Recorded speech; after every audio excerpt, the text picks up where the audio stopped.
Guys, pernah tak macam you trading kan, lepas tu you pun floating, tapi you tahu entah macam mana rasa kat badan, rasa kat kaki, rasa kat perut kan, yang benda tu salah dan you gunakan ialah kononnya harap-harap dia okey. Ada tak macam tu guys?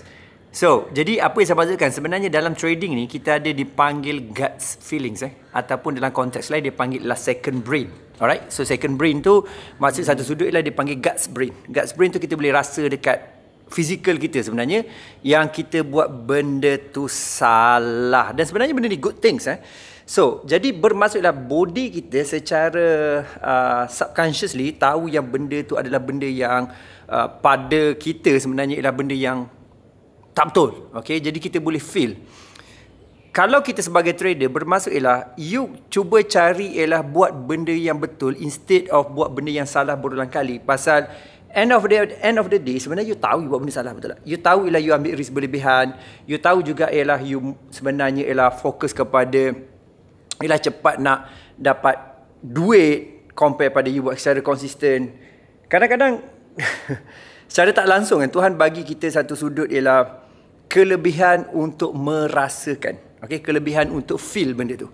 Jadi cuba you gunakan feel tu untuk macam betul-betul so-called ialah dalam diri kita, kita macam ambil tu sebagai panduan.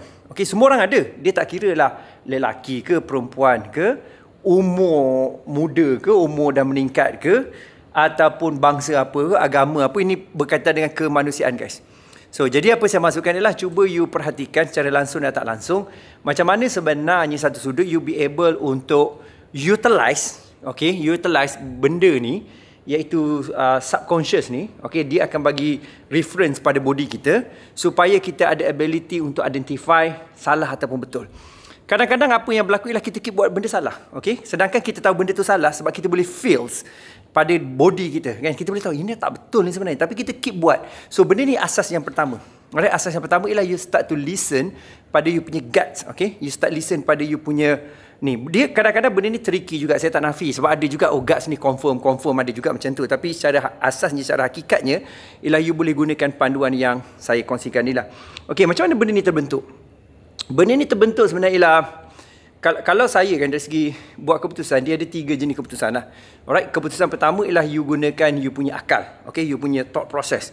You tengok dari segi mungkin technical, dari segi tactical, dari segi strategi kan. Yang kedua ialah you tengok hati you sedap tak sedap. Okay, betul ke tak betul. Dia ada satu lagi, kadang-kadang intuition ni boleh salah, saya tak nafi. Tapi most of the time, cuba you tengoklah align tak sebenarnya kita punya brain dengan kita punya intuition ataupun gerak hati kita. Jadi cuba tengok align tak benda ni. Yang seterusnya ialah untuk powerkan lagi, kita serah pada yang atas lah. Okay, kita serah pada God. Kita serah pada so-called ialah higher power, higher intelligence. Tak kira lah you agama apa ke, tak ada masalah. Dia point utama ialah kita tahu game ni kan sikit sebanyak. Jadi kita ada ability untuk buat keputusan yang betul. Kenapa saya cerita benda ni? The reason kenapa saya cerita benda ni ialah ramai sebenarnya saya nampak iaitu trader, dia tersangkut pada buat benda sama salah berulang kali sedangkan dia tahu salah. Dan sebab tu kadang-kadang you cuma perlu pandai lah buat sebaliknya. Sebab tu kadang-kadang kalau kita buat benda betul, dia akan bantu kita, dan benda betul ni tak comfort pada peringkat awal. Okey, benda yang negatif ni entah macam mana, senang sangat nak buat. Jadi cuba you bina, okey, you punya kekuatan untuk identify feeling you. Cuba you bina lah kekuatan untuk you punya guts. Apa yang sepatutnya, cuba you follow. Dia lama-lama dia akan strong guys. Okay, dia mula-mula mungkin ada suara, lepas tu dia akan jadi gerak hati, lama-lama dia akan strong. Okay, dia akan strong untuk you dapatkan keputusan yang lebih baik dalam you punya trading. Tapi syarat dia kena start to listen. Alright, mulai hari ni cuba you tengok, dia panggil self coaching. Betul tak aku buat ni Adakah aku patut buat sebaliknya? Apa yang sepatutnya aku buat? Benda ni akan bantu sebenarnya, totally bantu. Saya boleh grow ataupun saya boleh breakthrough dalam saya punya trading lah sebab benda tu je sebenarnya. Alright, saya start listen, saya start sebenarnya carefully. Bukan saya ikut semata-mata. Macam kalau cerita kanak-kanak kan, masa saya kanak-kanak Tom and Jerry, ada apa tu, angel, ada devil. Ada demon, ada angel sebelah kanan kan. Jadi kita nak dengar mana satu. So start listen carefully, benda ni akan bantu you. Alright. So jangan lupa follow saya Jero Azro dan Road to FTT di YouTube, TikTok dan juga iaitu kita punya Facebook. Alright, jumpa lagi dan salam hormat.